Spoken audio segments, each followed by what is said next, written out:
water bottle squeeze trend. Kung paano gawin yung mag-squeeze ng bottle. Okay? Kailangan nyo ng plastic. Yung mabilis lang siyang mapiga or can squeeze it easily. Tapos, butasan ng marami dito ha. Dito. Kailangan nyo nito pin cushion or ito, pin cushion. Marami ito yung mga lola nyo. Mayroong mga ganito. Yung maliliit lang siya. Pwede karayom. Ito, kuha tayo karayom. Ito, karayom. Basta mga maliliit lang ha. Yung karayom. Kukuha ba? Kita ba? Yan karayom. Ini yung maliit lang. Wag yung wag yung nail or lansang. Kasi malaki yung butas. Pag in-squeeze nyo, pilis maubos yung tubig. Kaya kailangan maliit. Kunwari, ito, pin cushion. Maliit. Mas maliit ito ng butas. Ang gawin nyo, dito sa, yan. Ikutin lo yan ng butas. Kung makikita nyo, mayroong mga butas.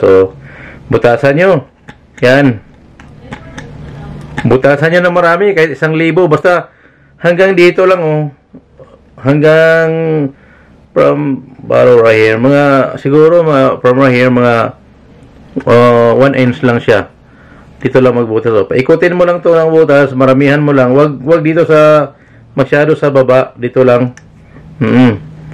Ito lang Tapos pag ikot lang yung butas. Paikot lang yung butas. Paramihan nyo yung butas Butasan natin Yan.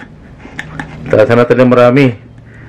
Anong pinakamaraming butas? Siguro kung ganito pin cushion or yung needle o karayom, siguro aabot siguro ng mga 100 or more than siguro ang butas niya para mas maganda siya. Tapos pag in-squeeze nyo yung bottle, pag na-squeeze nyo yung bottle, ang pressure niya talagang gumaganon.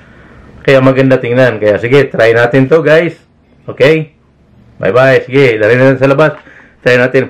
Kailangan i-try nyo to sa pag sa labas kayo, kailangan pwede yung lalim ng poste, yung may ilaw. May ilaw talaga para makikita yung tubig na nag-pressure out siya pag lumalabas yung tubig niya.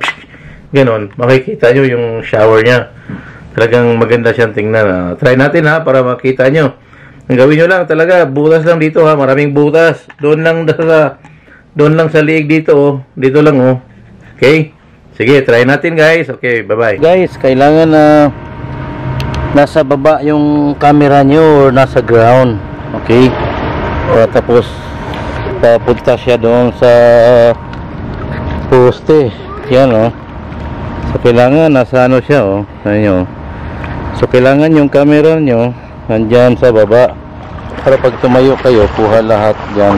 Medyo malayo ka konti sa camera nyo, malapit ka doon sa poste para makuha yung tubig paglabas niya. Okay? So try natin guys. Okay guys, i-try na natin itong water bottle squeeze trend. Yan puno na ng tubig yan Kailangan punuin mo yung tubig. Kita nyo yung maraming butas. Tapos kailangan yung camera nasa ground talaga, nasa ilalim para makita kayo pag nakatayo kayo At saka sa ilalim ng poste para yung may ilaw para maganda. Kailangan may ilaw talaga para makita yung pressure ng tubig paglabas sa plastic bottle. Okay? So try natin guys. Atras lang tayo ng konti para malayo tayo. Yan, count lang tayo. 1, 2, 3, go! Kita na natin guys. Kita nyo Tapos iikot tayo. Sige, try natin. Ang ganda, diba? Tingnan nyo.